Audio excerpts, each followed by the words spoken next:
السلام علیکم، میں ہوں ارشد خان اور آپ J91 نیوز دیکھ رہے ہیں۔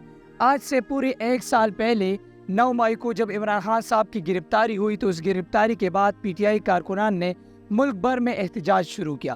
اس احتجاج کے نتیجے میں پی ٹی آئی کارکنان نے مشتمل طور پر اب ملک کے مختلف سرکاری اور غیر سرکاری املاک کو نقصان پہنچایا، اور ان میں سے تنصیبات، انسٹیٹیوشن، انفراسٹرکچر جس کو تباہ کیا گیا، اس میں سب سے زیادہ نقصان جو ہے ریڈیو پاکستان کو پہنچا ہے۔ یہ جلی ہوئی عمارت میرے پیچھے آپ دیکھ سکتے ہیں، لیکن افسردگی کی بات یہ ہے کہ اس واقعے کو پورا ایک سال گزر چکا ہے، لیکن ابھی تک ریڈیو پاکستان کی رینوویشن، ان کا انفراسٹرکچر بحال نہیں کیا گیا ہے۔ یہ تمام مناظر کیا ہے، اس کی اپڈیٹس کیا ہے، اور یہ واقعے کی حقیقت کے پس منظر میں کیا صورتحال ہم دیکھ سکتے ہیں، یہ تمام آج کے J91 نیوز ایکسکلوسیو میں ہم آپ کو دکھائیں گے۔ آئیے میرے ساتھ۔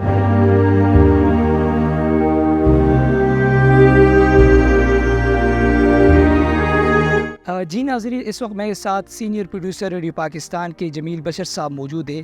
ریڈیو پاکستان کی کہانی اس ٹائم پہ کیا تھی اور اس میں کیا ڈیولپمنٹس ہوئی، آئیے ان کی زبانی جانتے۔ سر، سب سے پہلے آپ کا بہت شکریہ۔ بہت شکریہ ارشد آپ کا، اور اسپیشلی آپ جس کہانی کی بات کریں، جس واقعے کی بات کریں، وہ ہے 9 مئی۔ 9 مئی کو ابھی گزرے ہوئے ایک سال ہو چکا ہے، اور جس طرح آپ نے دیکھا ہے کہ جس طریقے سے ہمارے ریکارڈز جلائے گئے یہاں پہ اور عمارت کو نقصان پہنچایا گیا، اس حوالے سے یہ ہے کہ جو ہم جتنی بھی بات کرتے ہیں، جو سب سے بڑا نقصان ہمارا ہے وہ ہمارے آرکائیوز کا ہے، جس میں ایسے نایاب آوازیں تھی، تصاویر تھے، اور ایسا ریکارڈ تھا جس کا دوبارہ ملنا ناممکن ہے۔ تو کسی بھی ادارے کے لیے جو اس کا سب سے بڑا اثاثہ ہوتا ہے وہ اس کی جو ہسٹری، اس کی تاریخ اور ان کے آرکائیوز ہوتے ہیں۔ اسپیشلی اگر میں بات کروں تو یہاں پہ پری پارٹیشن کی اگر بات کروں کہ پری پارٹیشن سے پہلے کہ یہاں پہ ڈراماز تھے، یہاں پہ میوزک ہمارے پاس تھا۔ 1935 کی میں بات کر رہا ہوں، جب پاکستان وجود میں بھی نہیں آیا تھا۔ اس لیے جب ریڈیو پاکستان سے پہلے آل انڈیا ریڈیو کا حصہ تھا، تو اس وقت کے جو ہمارے پاس انٹرویوز تھے اور تصاویر تھے اور چیزیں تھیں، وہ سارے اس میں جلا دیے گئے۔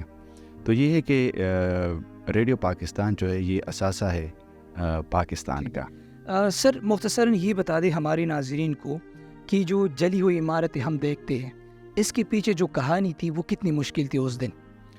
یہ ایک بہت مشکل سوال، ایک بہت مشکل حالات تھے اس وقت۔ اس دن اگر آپ ہوتے اس موقع پہ تو اس طرح لگ رہا تھا کہ ہم کسی اور جگہ پر آ گئے ہیں۔ ہمارے لوگ جو ہے ہمارے ہی لوگ بیسیکلی ادارہ پاکستانیوں کا ہی ہے، اور ہم ایکسپیکٹ کرتے ہیں کہ ہر پاکستانی اپنے اداروں کی جو ہے نا وہ ان کا خیال رکھے۔ لیکن اس دن ہوا یہ کہ ہمارے جو گاڑیاں تھیں یہاں پہ، ہمارے او بی وینس تھے، وہ جلا دیے گئے۔ یہاں کے جو ہے گیٹ جو ہے ان کو اکھاڑا کیا۔ اس کے علاوہ جو ہے جو ہمارے جو دیواریں تھی، جو باؤنڈری والز تھے، وہ گرائے گئے۔ اور جس طرح میں نے شروع میں آپ سے کہا کہ جو سب سے بڑا نقصان ہے وہ ہے ہمارے آرکائیوز کا، اور جو خوف تھا لوگوں کے چہروں پہ، یہ لوگ اپنے ہی لوگوں سے ڈرنے لگے۔ تو میں کہتا ہوں کہ یہ ایک بہت بڑا المیہ ہے، اور کوئی پاکستانی کوئی بھی نہیں چاہے گا کہ اس دن کو دوبارہ دیکھے وہ، اور ایسے حالات جو ہے نا وہ دیکھے۔ اچھا سر، اس عمارت کے علاوہ، انفراسٹرکچر کے علاوہ جانی نقصان بھی ہوا تھا اس دن پہ؟ نہیں، جانی نقصان شکر ہے خدا کا کوئی نہیں ہوا۔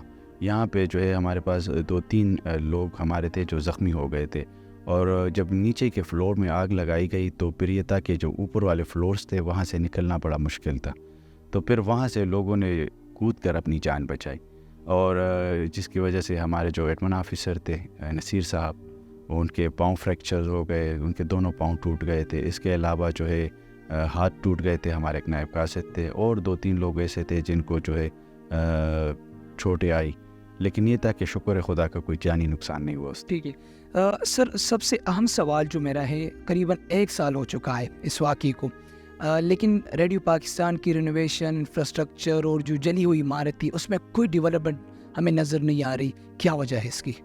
اچھا، میں یہ آپ کو بتاتا چلوں اور آپ کے ناظرین کو بھی بتاتا چلوں کہ ریڈیو پاکستان کا جو ہے یہ جو سلسلہ، ایک تو ہے کہ گورنمنٹ جو ہے تھوڑی سی بیچ میں سے آنی جانی لگی رہی، اور گورنمنٹ کا جو ہے جو تبدیل ہونا ہے اس کی وجہ سے بھی تھوڑا سا ہمارا کام رکا رہا۔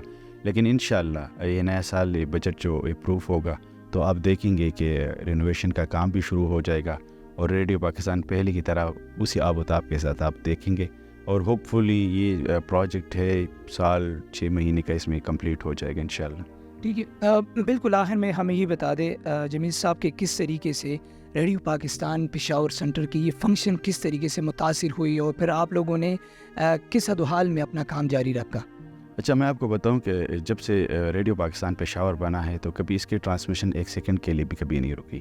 اس دن کی وجہ سے ہمارے تقریباً 36 گھنٹے تک ہمارے نشریات معطل رہے.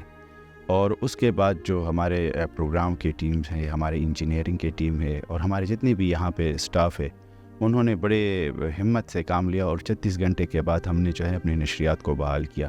جہاں تک آپ بات کر رہے ہیں ہمارے فنکشنز کے, تو وہ ہمارے لیے سے متاثر ہوئے کیونکہ ہمارا جو مین آڈیٹوریم ہے جہاں پہ ہم مین فنکشنز کا وہ بھی اسی واقعے کی وجہ سے وہ نظر آتش ہو گیا تھا اور اس کی وجہ سے ہمارے جو میجر فنکشن ہیں ہم نہیں کر سکتے.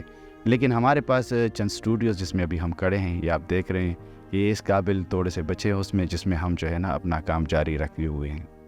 بہت شکریہ آپ. تھینک یو, بہت شکریہ. ناظرین, ہم آپ کو بتاتے چلے کہ ریڈیو پاکستان ایک ایسا ریڈیو ہے, ان جلاؤ گراؤ کرنے والوں میں وہ لوگ بھی شامل ہوں گے جس کے والدین نے, جس کی نسلوں نے, اور ان کو بھی باقاعدہ طور پر ریڈیو پاکستان کو سنا ہوگا اور ریڈیو پاکستان کے ساتھ ان کی بھی دل لگی ہوگی. لیکن سیاسی افراتفری کی صورتحال میں ریڈیو پاکستان کو بھی باقاعدہ طور پر نقصان پہنچایا گیا. ریڈیو پاکستان پشاور سینٹر جو گھر گھر کی آواز ہے.